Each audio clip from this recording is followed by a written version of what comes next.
నమస్కారం, welcome to Sakshi TV news. ముందుగా headlines.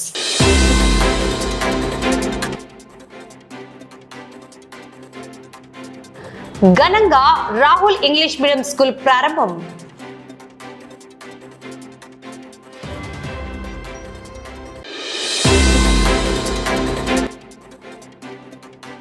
కూటమి ప్రభుత్వంపై నిప్పులు చెరిగిన వైఎస్ఆర్సీపీ జిల్లా అధ్యక్షుడు కాటసాని రాంభూపాల్ రెడ్డి.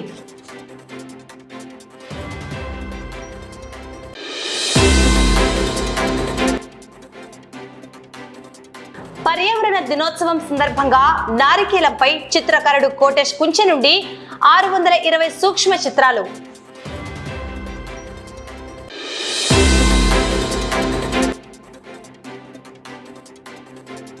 జగజ్జనని నగర్ లో మౌలిక సదుపాయాలు కల్పించాలని నిరసన వ్యక్తం చేసిన స్థానిక ప్రజలు.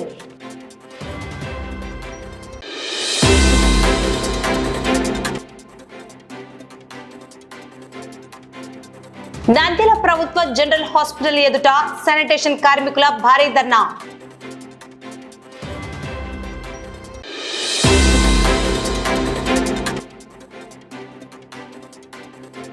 ప్రాంతీయ వ్యవసాయ పరిశోధన కేంద్రం ఆధ్వర్యంలో నేడు విత్తన దినోత్సవం అవగాహన సదస్సు.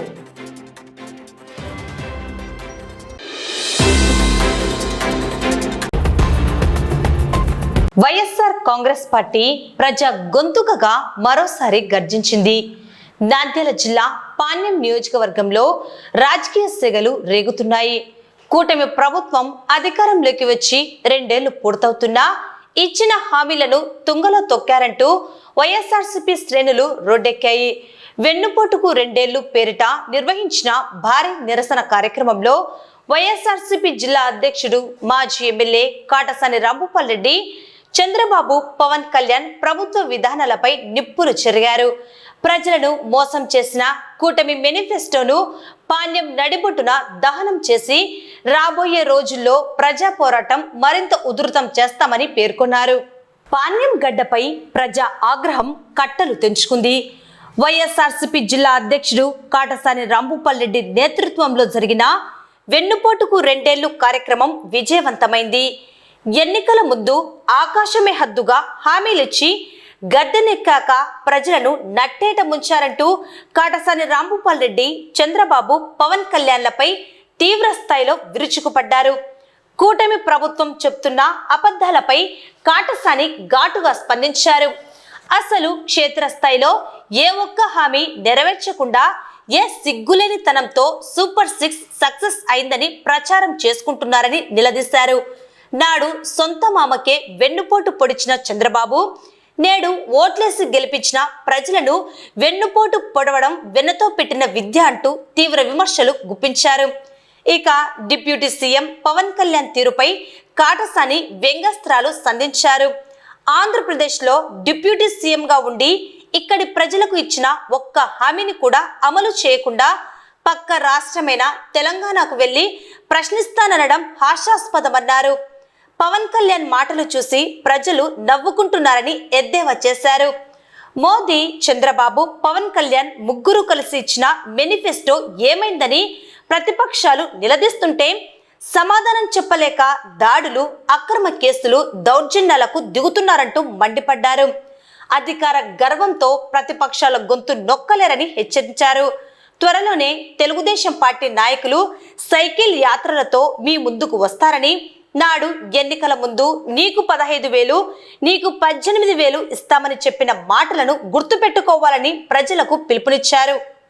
చంద్రబాబు నాయుడు పరిపాలన 2 ఏళ్లైన పూర్తి సందర్భంగా ఈ రాష్ట్ర ప్రజలను ఏ విధంగా వెన్నుపోటు పొడిచినారనేది ప్రజలకు తెలియజెప్పాలనే ఉద్దేశంతోనే తెలుగుదేశం మేనిఫెస్టోలో ప్రజలకు ఎలక్షన్ల ముందర ఓట్ల కోసం అబద్ధాలు చెప్పి మేము జగన్మోహన్ రెడ్డి ఇచ్చే పథకాలతో పాటు ఈ సూపర్ 6 ఇస్తామని ప్రజలను ఏ విధంగా మోసం అంటే కేవలం ఓట్ల కోసం అబద్ధాలు చెప్పే చంద్రబాబు నాయుడు గారిని మీరు నమ్మి మోసపోవడం జరిగింది. చంద్రబాబుకు తోడై పవన్ కళ్యాణ్, ఈ దేశ ప్రధాని నరేంద్ర మోడీ ముగ్గురు మేము కూటమని చెప్పి ఈ రాష్ట్ర ప్రజలందరినీ కూడా నట్టేట ముంచిన పరిస్థితి మనం అందరం చూడడం జరుగుతుంది. ఒక్కసారి చంద్రబాబు ఎలక్షన్ల ముందర ఏమి ఇచ్చినాడనేది కూడా మనం చూడాల్సిన అవసరం ఉంది. సర్వజన సంక్షేమ కోసం బాబు మళ్ళీని రప్పిస్తాం. బాబు షూరిటీ, భవిష్యత్ గ్యారంటీ. చంద్రబాబు ఎలక్షన్లో స్లోగన్ బాబు షూరిటీ, భవిష్యత్ గ్యారంటీ. కానీ భవిష్యత్ గ్యారంటీ కాదు, చంద్రబాబు షూరిటీ మోసం గ్యారంటీ అనే పరిస్థితుల్లో మొత్తం అందరినీ కూడా ప్రజలను మోసం చేయడం జరిగింది. వీళ్ళకి సిగ్గులేక ఏ విధంగా మాట్లాడుతున్నారో ఒక్కసారి. సూపర్ 6 సూపర్ హిట్, ఏ హిట్ అయింది, ఫ్లాప్ అయిందా, హిట్ అయిందా అనేది ఒక్కసారి తెలుగుదేశం నాయకులు వచ్చి మా ఎదురుగా మాట్లాడితే మేము చెప్పడం జరుగుతుంది. ఏ రాష్ట్రంలో ఉండే ఏ నిరుద్యోగం విద్య ఎవరికైనా ఎవరికైనా మీరు నిరుద్యోగ భృతి 3000 ఇచ్చినారా? ఎవరికైనా ఇచ్చింటే మాకు చూపియండి, దానికి మీరు సూపర్ హిట్. ఏ అక్క చెల్లెళ్ళకైనా స్త్రీకి వందనం దాంట్లో మీరు 1500 నెలకి ఏ అక్కకో చెల్లెళ్ళకి ఇచ్చినారో చూపియండి, దానికి మేము సూపర్ హిట్ అని చెప్తాం. 50 సంవత్సరాలు దాటిన ఎస్సీ, ఎస్టీ, బీసీ, మైనార్టీ వాళ్ళకందరికి కూడా పింఛన్ ఇస్తామని చెప్పడం జరిగింది.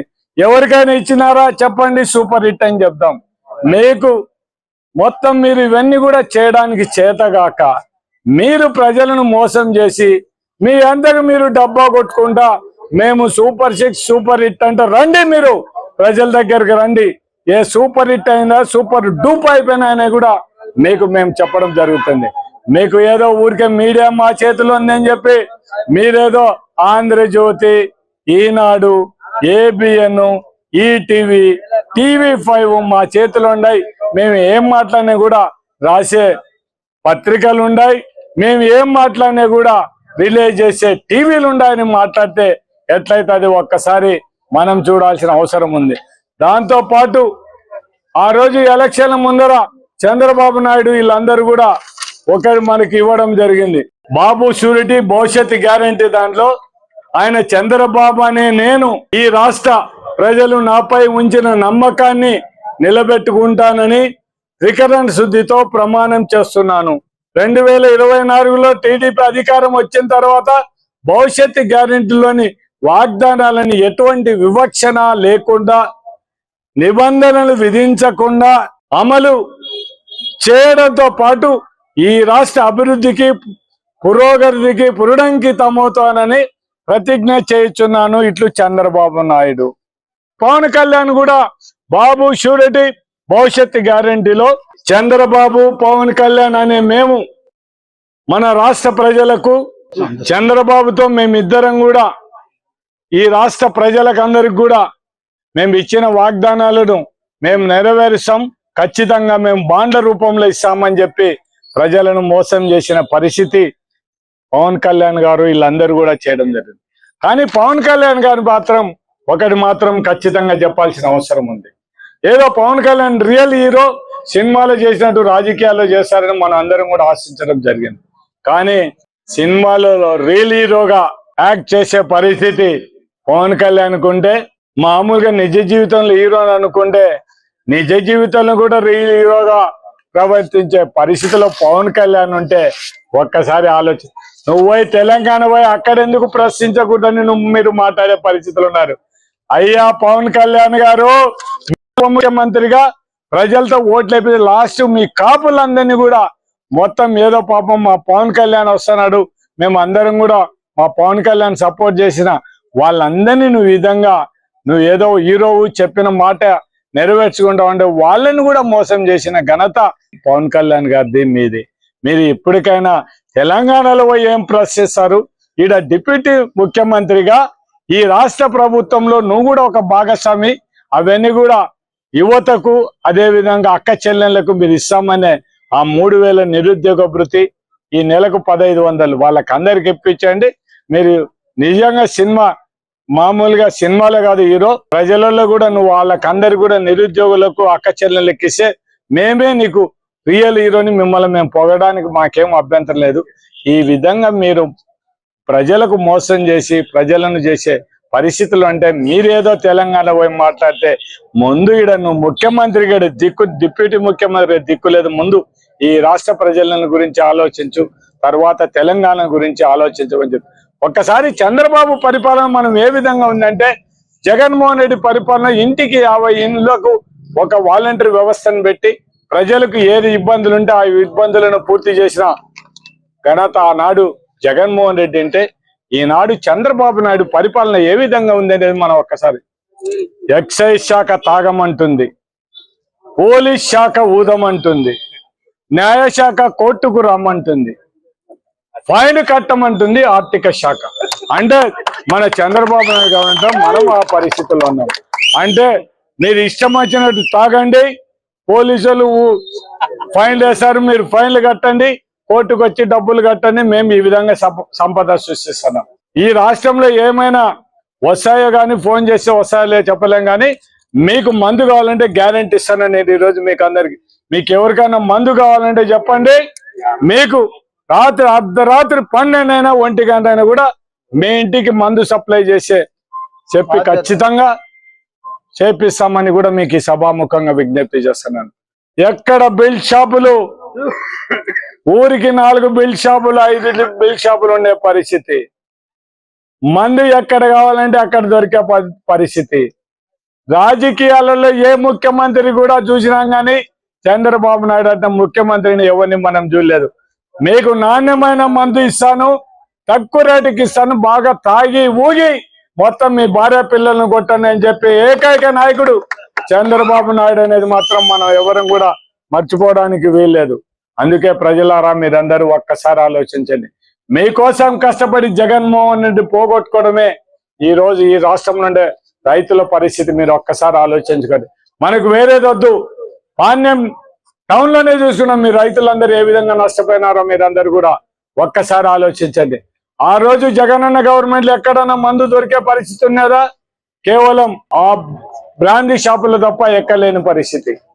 ఇప్పుడు చూస్తే మీకు ఎక్కడ కావాలంటే అక్కడ మొత్తం మేమే ఫ్రీ లైసెన్స్ వాళ్ళు ఇచ్చినట్టు మొత్తం ఊరికి 4 బెల్ట్ షాపులు అమ్మించే పరిస్థితి ఈ రోజు చేయడం జరుగుతుంది. అందరు అధికారులు చూసామా, పాపం తెలుగుదేశం వాళ్ళకు వాళ్ళు ఏం చెప్తే అది చేయాలన్న అతి ఉత్సాహంతో వీళ్ళందరూ కూడా అధికారులు పనిచేయడం జరుగుతుంది. అందుకే నేను అధికారులకు అందరు కూడా ఒకటే విజ్ఞప్తి, అధికారం ఎవ్వరికి శాశ్వతం కాదు. మళ్ళా రేపొద్దున మేము అధికారంలోకి వచ్చిన పరిస్థితి ఒక్కసారి మీరు అందరు చూసుకోండి. మీరు చట్ట ప్రకారం న్యాయంగా ఏముంటే అది చేయండి తప్ప మీరేదో వాళ్ళ ప్రాబల్యం కోసమో లేకుంటే ఇంకోటో మాత్రం అధికారులు చేయొద్దని మాత్రం నేను ఈ సభాముఖంగా విజ్ఞప్తి చేస్తున్నాను. పాపం పోలీసు వాళ్ళందరూ కూడా మనకి ఎస్కాట్ ఇచ్చినందుకు పోలీస్ శాఖకు కూడా నా ఉదయపూర్వక కృతజ్ఞత తెలియజేస్తున్నాను. వాళ్ళు రేపు తెలుగుదేశం 20 నుంచి ఎప్పుడో వాళ్ళందరూ కూడా సైకిల్ యాత్ర చెప్పడం జరుగుతుంది చేయడం. మీరు వాళ్ళ ఇండ్ల దగ్గరకు వస్తే వాళ్ళతో కొట్లాట పెట్టుకోవాల్సిన అవసరం లేదు, ఏం లేదు. కానీ మీ ఇంట్లో ఎవరైనా నిరుద్యోగం ఉంటే మాకు ఎప్పుడు ఇస్తారు నిరుద్యోగ భృతి? మీ ఇంట్లో అక్క చెల్లెళ్ళు ఎవరైనా అంటే మాకు నెలకు 1500, ఇప్పటికి దగ్గర 36,000 అప్పు 2 సంవత్సరాలది, నిరుద్యోగ భృతి 72,000 ఎప్పుడు ఇస్తారు మాకు? మీకు ఇస్తే మేమేదో మీ పేరు చెప్పుకుంటాం, మీరేదో సూపర్ అన్ని కూడా సూపర్ 6 అని సూపర్ హిట్ అని చెప్పినారు. కాబట్టి ఈ 2 చేయకపోతే సూపర్ హిట్ ఎట్లయితుంది? 50 ఏళ్ళు లోపల ఉండే పింఛన్ లేదు, అవి కూడా ఎట్లయితాయి? చంద్రబాబు నైజమే మోసం. అటే కాదు, సొంతం వేరు మనలో మోసం చేయడం. సొంతం బిడ్డనిచ్చిన మామనే వెన్నుపోటు పొడిచిన నాయకుడు చంద్రబాబు నాయుడు. ఇంకా దానికి ఇప్పుడు మనం ఆయన ఏదో వాళ్ళ సొంత బిడ్డనిచ్చిన మామకు మోసం చేయకుంటే మనం అందరం ఫీల్ కావాలి. కానీ మనకు మోసం చేసినందుకు వాళ్ళ మామకే మోసం చేసిన మనం ఎంత సొంత బిడ్డనిచ్చిన మామనే మోసం చేసిన వాడు.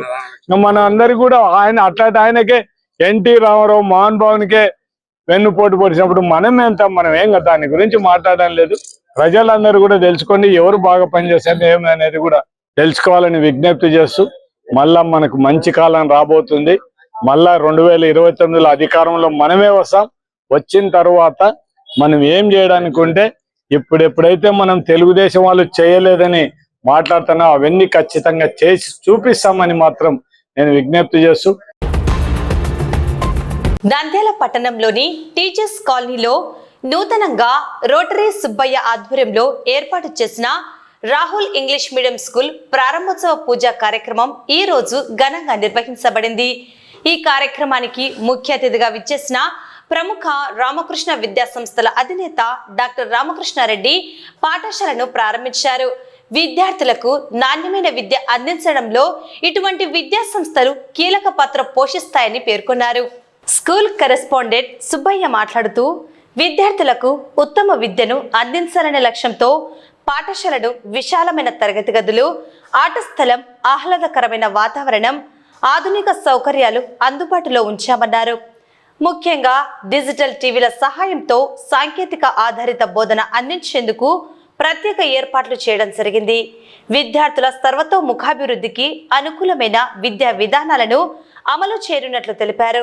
ఈ కార్యక్రమంలో విద్యార్థులు, ఉపాధ్యాయులు, తల్లిదండ్రులు, బంధుమిత్రులు మరియు స్థానిక ప్రముఖులు పాల్గొని కార్యక్రమాన్ని విజయవంతం చేశారు. ప్రజలకు, పట్టణ ప్రజలకు, పరిసర ప్రాంత ప్రజలకు అందరికీ నమస్కారం. ఈరోజు teachers colony Devanagar back side ఒక నూతన పాఠశాల, రాహుల్ ఇంగ్లీష్ మీడియం స్కూల్ పాఠశాల ప్రైమరీ స్కూల్ ను ఈరోజు ఏర్పాటు చేయడం జరిగింది. ఈ ఏర్పాటులో భాగంగా పూజా కార్యక్రమం నిర్వహించి మా రామకృష్ణ సార్ చేతుల మీదుగా ఈ పాఠశాలను ప్రారంభోత్సవం చేస్తున్నాం. ఎందుకంటే ఆయన ప్రముఖ విద్యావేత్త, ఎన్నో లక్షల మంది విద్యార్థులను తీర్చిదిద్దినటువంటి మహోన్నతమైన వ్యక్తి కాబట్టి ఆయన చేత ప్రారంభిస్తే భవిష్యత్తు బాగుంటుందని చెప్పేసి మేము భావిస్తూ ఈరోజు పూజా కార్యక్రమాన్ని నిర్వహించి ఈరోజు పాఠశాలను ప్రారంభించడం జరిగింది. ఈ సంవత్సరం నర్సరీ నుండి 5వ తరగతి వరకు మేము పాఠశాలను ప్రారంభించడం జరిగింది. గతంలో మేము రోటరీ పాఠశాలను కూడా ఇప్పటికి కూడా మాకు 2 బ్రాంచ్లతో మేము ఎన్నో వేల మంది విద్యార్థులను తీర్చిదిద్దాం. 35 సంవత్సరం నుండి నిర్విరామంగా విద్యలో సేవలు అందిస్తూ మేము ఎన్నో కార్యక్రమాలు చేస్తూ విద్యార్థులను భవిష్యత్తును తీర్చిదిద్దుతున్నాం. అందులో భాగంగానే ఈ రోజు ఈ టీచర్స్ కాలనీ వాసులకు అనుగుణంగా మేము ఇక్కడ మంచి విద్యా సంస్థను మంచి వాతావరణంలో ఏర్పాటు చేసిన చెప్పడానికి సంతోషిస్తున్నాం. కావున పట్టణ ప్రజలు, పరిసర ప్రాంత ప్రజలు ఈ అవకాశాన్ని ఉపయోగించుకోవాల్సిందిగా కోరుతూ ధన్యవాదాలు తెలియజేస్తాం. ఈరోజు నంద్యాల పట్టణంలో మరో నూతన అధ్యాయం కింద రాహుల్ ఇంగ్లీష్ మీడియం స్కూల్ ని, ప్రైమరీ స్కూల్ ని ఇక్కడ ఏర్పాటు చేయడం చాలా సంతోషంగా ఉంది. మంచి పిల్లలకి మంచి వాతావరణంలో స్కూల్ ని నిర్మించారు. క్లాస్ రూమ్స్ అన్ని కూడా బ్యూటిఫుల్ గా మంచి పిఓపి తోటి ఎండల కాలం కూడా ఎండ అన్నటువంటిది కనపడకుండా మంచిగా క్లాస్ రూమ్ తీర్చిదిద్దారు. అదే విధంగా డిజిటల్ క్లాసెస్ కూడా ఏర్పాటు చేసి పిల్లల్ని బాగా అడ్వాన్స్డ్ గా ముందుకెళ్లడం కోసం సుబ్బయ్య గారు చాలా గట్టి ప్రయత్నం చేస్తున్నారు.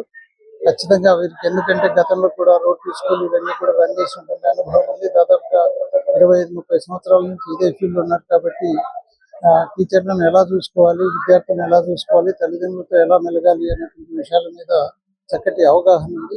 ఈ అవగాహన తోటి పిల్లలకి మంచి క్వాలిటీ ఎడ్యుకేషన్ ఇస్తూ ఈరోజు కమర్షియల్ గా నడుపుతున్నటువంటి విద్యా సంస్థలాగా కాకుండా ఈ సంస్థ మంచి నాలెడ్జ్ ఇచ్చేటువంటి సంస్థగా తయారవుతుందని, పిల్లల్లో ఆత్మవిశ్వాసాన్ని పెంపొందించి మంచి లీడర్షిప్ క్వాలిటీస్ పెంచేటట్టుగాను, అలాగే వాళ్ళలో రాబోయేటువంటి ఒక మంచి ఎంటర్‌ప్రెన్యూర్‌షిప్ లక్ష్యాలు కూడా క్రియేట్ చేస్తూ స్కూల్ ముందుకు వెళ్తుందని ఆశిస్తూ ఈ స్కూల్ భవిష్యత్తులో మంచిగా ఎదగాలని చెప్పేసి కోరుకుంటూ ఆశీర్వదిస్తూ ఈ పాఠశాలను ప్రోత్సహించవలసిందిగా కోరుకుంటున్నాను. నంద్యాల పట్టణంలో మౌలిక సదుపాయాల లేమిపై స్థానిక ప్రజలు తీవ్ర ఆగ్రహం వ్యక్తం చేస్తున్నారు. పట్టణంలోని 6వ వార్డు పరిధిలో ఉన్న జగజ్జనని నగర్లో రోడ్లు, డ్రైనేజీలు నిర్మించాలంటూ స్థానిక ప్రజలు పెద్ద ఎత్తున నిరసనకు దిగారు. జగజ్జనని నగర్ కాలనీ ఏర్పడి 10 ఏళ్లు గడుస్తున్నా నేటికి కనీస సౌకర్యాలు కల్పించలేదని కాలనీ వాసులు ఆవేదన వ్యక్తం చేస్తున్నారు. కాలనీలో మురుగు కాలువలు లేకపోవడంతో మురుగునీరంతా రోడ్ల మీదే నిలిచిపోతుందని, దీంతో తీవ్రమైన దుర్వాసన వస్తూ వ్యాధులు ప్రబలే ప్రమాదం ఉందని మహిళలు, స్థానికులు ఆందోళన వ్యక్తం చేశారు. మున్సిపాలిటీకి క్రమం తప్పకుండా పన్నులు చెల్లిస్తున్నా తమకు మాత్రం కనీస సౌకర్యాలు కల్పించడంలో అధికారులు విఫలమయ్యారని మండిపడ్డారు. ఇప్పటికైనా స్థానిక మంత్రి ఫరూక్, అలాగే జిల్లా కలెక్టర్ ఒకసారి జగజ్జనని నగర్ ప్రాంతంలో పర్యటించి ఇక్కడి క్షేత్రస్థాయి సమస్యలను స్వయంగా పరిశీలించాలని కాలనీవాసులు విజ్ఞప్తి చేస్తున్నారు.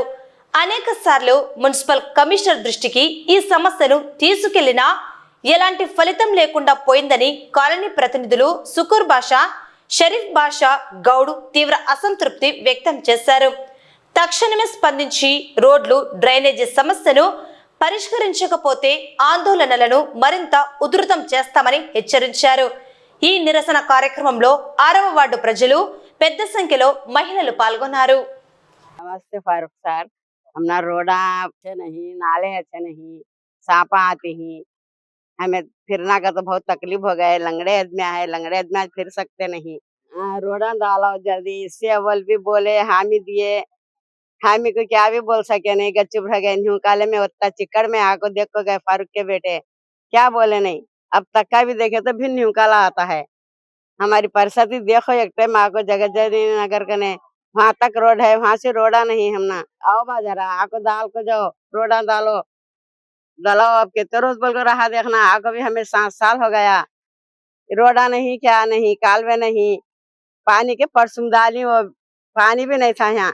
పట్టణంలో ఉన్నటువంటి 6వ ward Jagajjani Nagar area, దేవలం area చాలా చాలా ఇబ్బందులతో కూడిన ప్రజలు జీవిస్తున్నారు. ఎందుకంటే దాదాపుగా ఈ కాలనీ ఏర్పడి దాదాపు 10-15 ఏళ్ళైంది.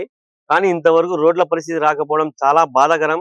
ఎందుకంటే ఇక్కడ ఉన్నటువంటి కాలనీలో ఉన్నటువంటి ప్రజలు ముఖ్యంగా మెయిన్ ఏరియా అయిపోయింది. ఇక్కడ మున్సిపాలిటీకి కూడా అధిక ఆదాయం కూడా తెస్తుంది. ఎందుకంటే పన్ను రూపంలో కానీ కొలాయి పన్నుల రూపంలో కానీ కడుతున్నారు. కానీ ప్రజలకు సరైన సదుపాయాలు ఏర్పరచకుండా మున్సిపల్ అధికారులు చాలా తీవ్రంగా జాప్యం చేస్తున్నారు. కలెక్టర్ గారి మేడం గారికి ఒకటే విన్నవించుకునేది, ఎందుకంటే ఒక్కసారి మీరు జగజ్జనని ఏరియా వచ్చి చూడండి. మా పరిస్థితి ఎట్లుందంటే ఒక మారుమూల పల్లెటూళ్ళలో ఉన్నటువంటి జీవనం సాగిసే పరిస్థితి ఈ రోజు ఏర్పడింది. కాబట్టి కలెక్టర్ మేడం గారు మీరు ఒకసారి దయచేసి, ఎందుకంటే ప్రజల మీద అభిమానం చూసుకొని ప్రజల ఎంత ఇబ్బందులు పడుతున్నారో మీరు ఒక్కసారి చూస్తే తెలుస్తుంది. ఎందుకంటే ఇక్కడ ఉన్న ప్రజలు అటువంటి బాధలు పడుతున్నారు. రోడ్ల పరిస్థితి లేదు, డ్రైనేజ్ సిస్టమ్ లేదు, వికలాంగులు రావాలంటే ఇబ్బందికరంగా ఉంది. ఇక్కడ ప్రసిద్ధి చెందిన జగజ్జని దేవాలయం ఉంది, మాకు ఒకటే రోడ్డు ఉంది, రావాలంటే ఇబ్బందికరంగా ఉంది. రోడ్లు పరిస్థితి చాలా ఘోరంగా ఉంది. కాబట్టి వెంటనే కమిషనర్ గారి దృష్టికి ఎన్నిసార్లు తీసుకుపోయినా కానీ ఫండ్స్ లేవంటున్నారు. ప్రజలు కట్టే పన్నులు ఎక్కడికి పోతున్నాయో తెలియడం లేదు. కాబట్టి మంత్రి గారు పెద్దలు ఎన్ఎండి ఫరూక్ గారు ఈ విషయం మీద దృష్టి పెట్టి కాలనీకి అభివృద్ధి చేసే విధంగా చర్యలు చేపట్టాలని చెప్పి ప్రజలుగా విన్నవించుకుంటున్నాము. ముఖ్యంగా ఎందుకంటే ఇక్కడ అధికంగా ప్రజలు నివసిస్తున్నారు, చాలా డెవలప్ అవుతుంది ఈ ఏరియా. అలాగే పన్ను రూపంలో వేసినా కానీ మున్సిపాలిటీకి అధికంగా ఆదాయం వస్తుంది. ఆ ఆదాయం వస్తే ఆదాయంతో డెవలప్మెంట్ చేయొచ్చు. కానీ మున్సిపల్ కమిషనర్ గారు దాదాపు 2-3 సార్లు వచ్చి చూసిపోయినారు. కానీ ఆయన దృష్టికి కూడా తీసుకుపోయినాం, కానీ ఆయన పట్టించుకోకపోవడం చాలా ఇబ్బందికరంగా ఉంది. కాబట్టి దయచేసి కలెక్టర్ మేడం గారు మీరు ఒక్కసారి దీని మీద దృష్టి పెట్టండి. ఎందుకంటే అభివృద్ధి చెందుతుంది, ఎంతో అభివృద్ధి చెందుతుంది. ఇక్కడ ఇంకా ఇండ్లు పడుతున్నాయి, మున్సిపాలిటీకి ఆదాయం వస్తుంది. మీ పన్ను రూపంలో వేయండి, ఇంటికి పన్ను రూపంలో వేయండి, పన్ను చెల్లిస్తారు ప్రజలు. ఆ పన్ను రూపంలో వలన వచ్చే ఆదాయంతో మాకు ఈ అభివృద్ధి చేస్తే చాలా బాగుంటుంది. ఎందుకంటే ఇప్పుడు వచ్చేది వర్షాకాలము, పాములు తేళ్ల మధ్యన మనం జీవిస్తున్నాము. ఎందుకంటే అసలు మేము పల్లెటూరులో ఉన్నాము, మేము మధ్యాహ్నం సిటీలో ఉన్నాము, మాకే అర్థం కావడం లేదు. దయచేసి కలెక్టర్ మేడం గారు ఒక్కసారి మీరు ఈ కాలనీని వచ్చి చూసి ప్రజలు ఏమేమి ఇబ్బంది పడుతున్నారో చూసి మాకు ప్రజలకు ఏమేమి కావాలనో సకల సదుపాయాలు ఏర్పాటు చేయాలని, ముందుగా ముఖ్యంగా డ్రైనేజీ విషయం అయితే చాలా ఇబ్బందికరంగా ఉంది. రోడ్ల మీదనే వేసేస్తున్నారు, రోడ్ల మీద విసిపెట్టి ఆ మలమూత్రాల మీదనే మేము తిరిగే పరిస్థితి ఈరోజు ఏర్పడుతుంది. కాబట్టి దయచేసి కలెక్టర్ మేడం కానీ మంత్రులు ఎన్ఎండి ఫరూక్ పెద్దలు కానీ దీని మీద దృష్టి చేయించి, ఇంతకుముందు హామీ ఇచ్చారు ఫిరోజ్ గారు, కానీ ఇంతవరకు అది అమలు కాకపోవడం చాలా బాధాకరం. కాబట్టి దయచేసి మీరు ఈ కాలనీ పైన దృష్టి పెట్టి, అంటే రోడ్లు అసలు నడి సెంటర్లో ఉంది ఇది కాలనీ, కానీ దీన్ని పట్టించుకోకపోవడం చాలా బాధాకరం. కాబట్టి జగజ్జనని ఏరియాను అభివృద్ధి చేయాలని చెప్పి స్థానిక ప్రజలుగా మేము విన్నవించుకుంటున్నాము. నంద్యాల ప్రభుత్వ ఆసుపత్రి ఎదుట ఉద్రిక్తత నెలకొంది. గత 25 ఏళ్లుగా సేవలందిస్తున్న మెడికల్ శానిటేషన్ కాంట్రాక్టు కార్మికులను అక్రమంగా తొలగించడాన్ని నిరసిస్తూ ఏఐటీసీ ఆధ్వర్యంలో భారీ ధర్నా నిర్వహించారు. బాధ్యులైన ఏజెన్సీపై చర్యలు తీసుకోవాలని, కార్మికులను వెంటనే విధుల్లోకి తీసుకోకపోతే పోరాటం ఉధృతం చేస్తామని నాయకులు హెచ్చరించారు. నంద్యాల ప్రభుత్వ హాస్పిటల్ ఎదుట శానిటేషన్ కాంట్రాక్టు కార్మికులు ఏఐటీసీ పట్టణ సమితి ఆధ్వర్యంలో ధర్నాకు దిగారు. ఎటువంటి ముందస్తు నోటీసులు ఇవ్వకుండా 13 మంది కార్మికులను అక్రమంగా తొలగించడంపై ఆగ్రహం వ్యక్తం చేశారు. కార్మికుల కడుపు కొడుతున్న పద్మావతి మెడికల్ ఏజెన్సీ కాంట్రాక్టును తక్షణమే రద్దు చేయాలని ఏజెన్సీ యజమాని భాస్కర్ నాయుడుపై క్రిమినల్ కేసులు నమోదు చేయాలని ఏఐటీసీ పట్టణ అధ్యక్ష కార్యదర్శులు డి శ్రీనివాసులు ధనుంజయ్ డిమాండ్ చేశారు. ఈ కార్యక్రమంలో యూనియన్ జిల్లా అధ్యక్షురాలు సుశీలమ్మ, ఉపాధ్యక్షురాలు తులసమ్మ మరియు బాధితులు పాల్గొన్నారు.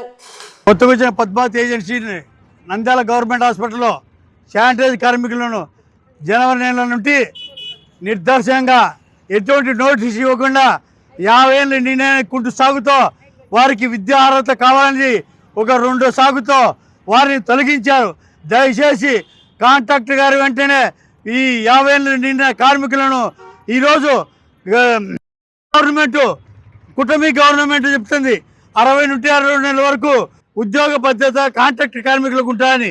కానీ ఈరోజు 50 ఏళ్ళ నిర్ణయాన్ని నిర్దాక్షంగా తొలగించడం ఏమైనా చర్య కాబట్టి కార్మికులను వెంటనే విధులకు తీసుకొని వారు కరోనా టైంలో కూడా వారి ప్రాణాలు లెక్క చేయకుండా ప్రజల ప్రాణాలు కాపాడి ఈరోజు మన ప్రభుత్వానికి ఎంతో మేలు చేసిన ఈ శానిటరీ కార్మికులను తొలగించడం ఏమైనా చర్య కాబట్టి వారు వెంటనే విధులకు తీసుకొని వారితో సేవ చేయించాలని చెప్పి ఏఐటీసీగా హెచ్చరిస్తాం. లేని పక్షంలో పెద్ద ఎత్తున ఆందోళన కూడా పూనుకుంటామని సిద్ధమవుతామని తెలియజేస్తున్నాం. నంద్యాల ప్రభుత్వ హాస్పిటల్లో పనిచేస్తున్నటువంటి మెడికల్ శానిటేషన్ వర్కర్స్ను 50 సంవత్సరాలు పూర్తయ్యానటువంటి కుంటి సాకుతో కొత్తగా వచ్చినటువంటి పద్మావతి ఏజెన్సీ యాజమాన్యం భాస్కర్ నాయుడు ఈరోజు మెడికల్ శానిటేషన్ వర్కర్స్పై కక్ష సాధింపు చర్య చేపట్టడంలో భాగంగానే జనవరి నెల నుండి ఇంతవరకు కూడా వారిని ఉద్యోగాల్లో తొలగించి వారికి ఉద్యోగ భద్రత లేకుండా చేస్తూ ఉన్నారు. ఆనాటి నుంచి నేటి వరకు కూడా మెడికల్ శానిటేషన్ వర్కర్స్ను 62 సంవత్సరాల వరకు ఉద్యోగంలో నుంచి తీసివేయకూడదు, అక్రమంగా తొలగించినటువంటి పద్మావతి ఏజెన్సీ పైన క్రిమినల్ కేసులు నమోదు చేసి చట్టపరమైన చర్యలు తీసుకోవాలని కూడా మేము న్యాయపరంగా పోరాడుతూ ఉన్నాం, ప్రత్యక్షంగా పోరాటాలు నిర్వహిస్తూ ఉన్నాం. అయితే ఈ పద్మావతి ఏజెన్సీ యాజమాన్యం భాస్కర్ నాయుడు ఈరోజు చట్టానికి వ్యతిరేకంగా ప్రభుత్వానికి వ్యతిరేకంగా ఈరోజు కొత్త జీవోలను సృష్టించుకుంటూ మెడికల్ శానిటేషన్ వర్కర్స్ను ఇబ్బందులకు గురి చేస్తూ ఉన్నారు. అయితే ఈ మెడికల్ శానిటేషన్ వర్కర్స్ తొలగించినటువంటి వారందరూ కూడా గత 25 సంవత్సరాలుగా కూడా ప్రభుత్వ హాస్పిటల్లో బాత్రూమ్లు క్లీన్ చేయడంలో కానీ, టాయిలెట్లు క్లీన్ చేయడంలో కానీ, హాస్పిటల్ ఆవరణాన్ని క్లీన్ చేయడంలో కానీ ఈరోజు హాస్పిటల్ను తమ ఇల్లుగా భావించి ఎంతో ప్రతిష్టాత్మకంగా సేవలు అందించినటువంటి వీరిని 5 నెలలుగా బయట పెట్టడం చాలా దుర్మార్గమైన చర్యగా మేము ఏఐటీసీగా భావిస్తూ ఉన్నాం. కాబట్టి తక్షణమే ఈ నంద్యాలలో కాకుండా ఎక్కడెక్కడైతే ఈ రాయలసీమ జోన్ 3లో ఈ మెడికల్ శానిటేషన్ కార్మికులను తొలగించిన వారందరినీ కూడా తక్షణమే విధుల్లోకి తీసుకోవాలని డిమాండ్ చేస్తూ ఉన్నాం. చట్టానికి వ్యతిరేకంగా ఈరోజు న్యాయ పోరాటానికి వ్యతిరేకంగా భాస్కర్ నాయుడు పద్మావతి ఏజెన్సీ ఇష్టారాజ్యంగా వ్యవహరిస్తూ ఉన్నాడు. అతని పైన క్రిమినల్ కేసులు నమోదు చేసి పద్మావతి ఏజెన్సీని రద్దు చేసి ప్రభుత్వమే ఈ ఏజెన్సీలు కాకుండా మెడికల్ శానిటేషన్ వర్కర్స్ను ప్రభుత్వమే ఉద్యోగాలు ఇచ్చి 12 సంవత్సరాల పాటు 62 సంవత్సరాలు పూర్తి అయ్యేంత వరకు కూడా ఉద్యోగం చేయించుకోవాలని కూడా ఏఐటీసీగా డిమాండ్ చేస్తూ ఉన్నాం. లేని పక్షంలో ప్రత్యక్ష ఆందోళన కార్యక్రమాలకు సిద్ధమవుతామని హెచ్చరిస్తూ ఉన్నాం.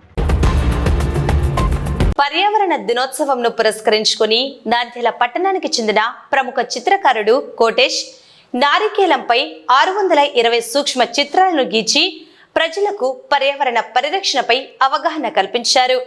ఒకవైపు పర్యావరణ పరిరక్షణ చేస్తే వచ్చే లాభాలు, మరోవైపు క్షామం కలిగితే కలిగే నష్టాలను కళ్లకు కట్టినట్లుగా తన సూక్ష్మ చిత్రాలతో ఆవిష్కరించారు.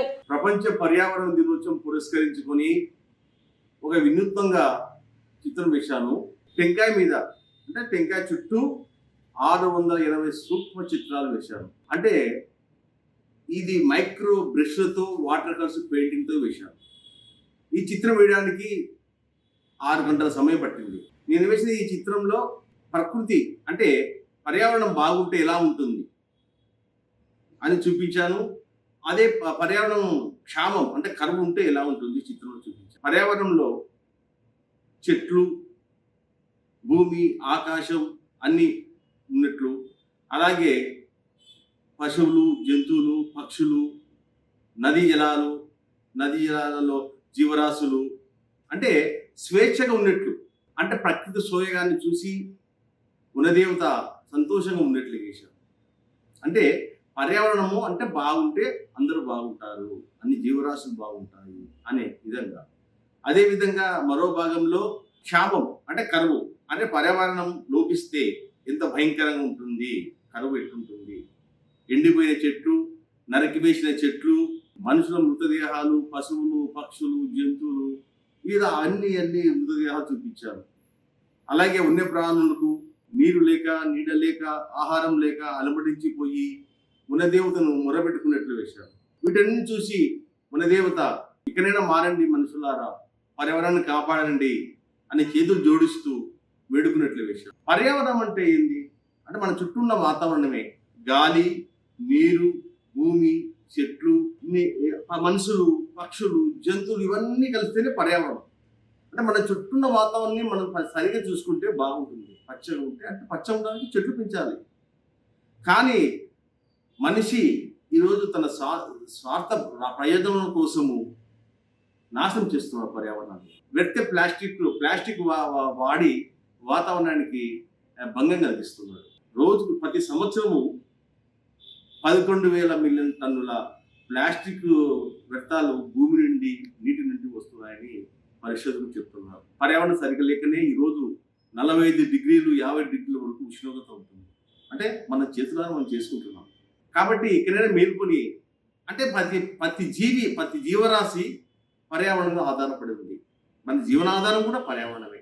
కాబట్టి మనం ప్రతి ఒక్కరు చెట్లను పెంచాలి, నీటిని వృధా చేయకండి, ప్రతి ఒక్కరు చెట్లను పెంచి పర్యావరణం కాపాడుకోవాలని ఈ చిత్రాన్ని వేశాను. గతంలో ఎన్నోసార్లు పర్యావరణం నుంచి వేశాను. ఈసారి వినూత్నంగా టెంకాయ మీద 600 సూక్ష్మ చిత్రాలు వేసిన గాక మంచి సందేశాన్ని ఇచ్చాను.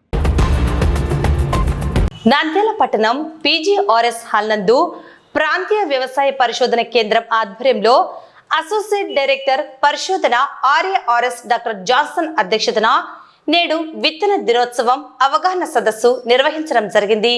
ఈ కార్యక్రమంలో ప్రధానంగా నాణ్యమైన విత్తన ఉత్పత్తి ఎలా సాధించాలి అనే అంశంపై రైతులకు అవగాహన కల్పించారు. కార్యక్రమంలో జిల్లా వ్యవసాయ శాఖ అధికారులు, national seeds, AP seeds certification, AP seed corporation, DRC రైతులు పాల్గొన్నారు. ఈరోజు ముఖ్యంగా మన ప్రాంతీయ వ్యవసాయ పరిశోధన నంద్యాల వారి ఆధ్వర్యంలో ఇక్కడ విత్తన దినోత్సవాన్ని జరుపుకోవడం జరుగుతుంది. ముఖ్యంగా ఈ యొక్క విత్తన దినోత్సవం ముఖ్య ఉద్దేశము ఏమిటి అని అంటే, మనము పండించే పంటల్లో నాణ్యవంతమైన విత్తనాన్ని ఎన్నుకొని దాన్ని ఏ విధంగా మనం విత్తన శుద్ధి చేసుకోవాలి, ఏ విధంగా ఎరువులు వాడుకోవాలి, ఏ విధంగా భూమిని సంరక్షించుకోవాలా, దానిలో అలా చేసినప్పుడు విత్తన ఉత్పత్తిని ఎలా మనం చేయగలము అనేది ఉంటుంది. కాబట్టి మనము రైతు మంచి పంట పండించాలి అన్నప్పుడు అతనికి మొట్టమొదటిది ఏమైతుంటే మంచి విత్తనం ఎన్నిక కావాలి. మంచి విత్తనాన్ని ఎన్నుకున్నప్పుడు ఆ విత్తనం యొక్క మొలక శాతాన్ని ఏ విధంగా అభివృద్ధి పొందించాలి, ఆ మొక్క యొక్క పంటను ఏ విధంగా ముందుకు తీసుకొని వెళ్ళాలి అన్నప్పుడు ఎలాంటి విత్తన మందుతో విత్తన శుద్ధి చేసుకోవాలి, ఎంత మోతాదులో విత్తనం వేసుకోవాలి, ఎలాంటి ఎరువులు వాడినప్పుడు ఆ యొక్క విత్తనము మొలిచి మొక్కల సాంద్రత సమానంగా కలిగి ఎక్కువ దిగుబడిని ఇస్తుంది అనేది మనం తెలుసుకోనికి అవకాశం ఉంటుంది. అంతేకాకుండా మొక్క యొక్క విత్తనం మనం సెలెక్ట్ చేసుకున్నప్పుడు దాంతోపాటు ఆ మొక్క యొక్క జర్మినేషన్ అనేది కూడా మనం చూసుకోవాలి. జర్మినేషన్ సరిగా ఉన్నప్పుడే దాంట్లో మనకి ఏమవుతుంది అంటే మొక్కల సాంద్రత ఎక్కువగా ఉంటుంది. రెండవది విత్తన శుద్ధిని అనేది మనం విధిగా చేయాల్సిన అవసరం ఉంటుంది. విత్తన శుద్ధి చేయకపోతే భూమి ద్వారా పెంచే తెగుళ్ళు అయితేనేమి, లేకపోతే ఆ విత్తనం ద్వారా వ్యాపించే తెగుళ్ళు అయితేనే ఆ యొక్క విత్తనాలు ఆశించినప్పుడు మొలక శాతం తగ్గి మనకి మొక్కల సాంద్రతను చదరపు మీటర్కి తగ్గి దిగుబడి తగ్గనికి అవకాశం ఉంటుంది. కాబట్టి దాన్ని మనము ఓవర్కమ్ కావాలి అన్నప్పుడు విత్తన శుద్ధి విధిగా చేసుకోవాలి. విత్తన శుద్ధి చేసుకున్నప్పుడు భూమి ద్వారా విత్తనాల ద్వారా వ్యాపించే తెగులను సమర్థవంతంగా అరికట్టి మొక్కల సాంద్రతను ఉంచి తద్వారా అధిక దిగుబడి తీసుకొనికి అవకాశం ఉంటుంది. రెండోది, మనం ఏదైతే విత్తనాన్ని మార్కెట్లో కొనుక్కుంటామో ఆ విత్తనాన్ని కొన్నప్పుడు దానికి సంబంధించిన లేబుల్ అయితేనేమి, దానికి సంబంధించిన రసీదు అయితేనేమి, వీటన్నిటిని జాగ్రత్తగా మనం ఉంచుకోవాల్సినటువంటి అవసరం ఉంటుంది. ఒకవేళ మనకు ఆశించినంత మొలక శాతం రాకపోయినా, ఆశించినటువంటి పంటల సాంద్రత లేనప్పుడు కూడా మనము వాటిని గురించి మనం అధికారులకు తెలిపినప్పుడు దాని గురించి పరీక్ష చేసి దానికి అనుగుణంగా చర్యలు చేపట్టడానికి అవకాశం ఉంటుంది. రెండవది, దీంట్లో రైతులు ముఖ్యంగా గమనించవలసింది ఏమిటంటే విత్తన తరగతులను జాగ్రత్తగా గమనించాలి. ఒకటి బ్రీడర్ సీడ్ ఉంటుంది, రెండవది ఫౌండేషన్ సీడ్ ఉంటుంది, 3 సర్టిఫైడ్ సీడ్ ఉంటుంది, 4 ట్రూత్ఫుల్ లేబుల్ అని ఉంటుంది. ఈ లేబుల్కి సంబంధించినటువంటి ఆ యొక్క లేబుల్స్, ఆ యొక్క ప్యాకెట్ మీద ఉన్నటువంటి ఆ డీటెయిల్స్ చూసుకున్నప్పుడు జర్మినేషన్ పర్సెంట్ అయితేనేమి, అది ఏ తరగతికి చెందిన విత్తనం అవన్నీ గమనించి ఆ లేబుల్స్, అలాగే ఆ విత్తనం యొక్క ప్యాకెట్ అవన్నీ కూడా దగ్గర పెట్టుకొని వాటి నుంచి అవగాహన కలిగి ఆ విత్తనాలను సకాలంలో మంచి భూమిలో, తర్వాత ఎరువులు వీటన్నిటిని సమతుల్యంగా వేసి పండించినప్పుడు ఎక్కువ దిగుబడి, నాణ్యవంతమైన పంట, అలాగే ఆర్థికంగా ముందుకు పోయి రైతులకు ఎంతో చేదోడు వాదోడుగా ఉండి దేశ అభివృద్ధి కొరకు పాటుపడతారు. కాబట్టి వీటన్నిటిని గురించి ఇక్కడ ఈ దినము జిల్లా వ్యవసాయ అధికారులు అయితేనేమి, అలాగే నేషనల్ సీడ్ సర్టిఫికేషన్, అట్లాగే ఏపీ సీడ్ సర్టిఫికేషన్ ఏజెన్సీ,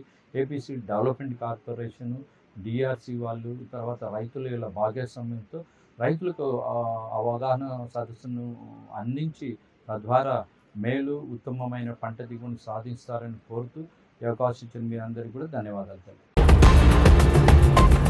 వార్తలు ముగించే ముందు ముఖ్యాంశాలు మరోసారి.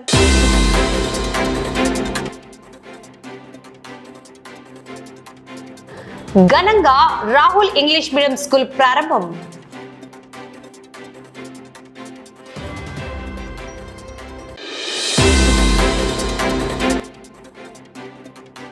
కూటమి ప్రభుత్వంపై నిప్పులు చెరిగిన వైఎస్ఆర్సీపీ జిల్లా అధ్యక్షుడు కాటసాని రాంభూపాల్ రెడ్డి.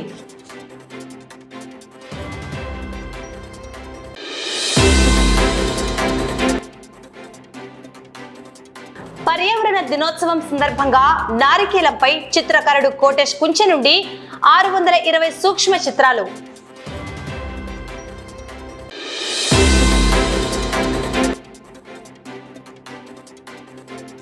జగజ్జనని నగర్ లో మౌలిక సదుపాయాలు కల్పించాలని నిరసన వ్యక్తం చేసిన స్థానిక ప్రజలు.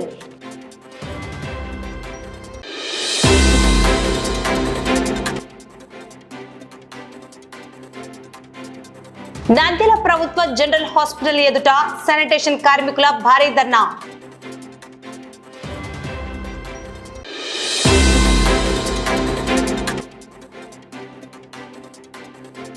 ప్రాంతీయ వ్యవసాయ పరిశోధన కేంద్రం ఆధ్వర్యంలో నేడు విత్తన దినోత్సవం అవగాహన సదస్సు.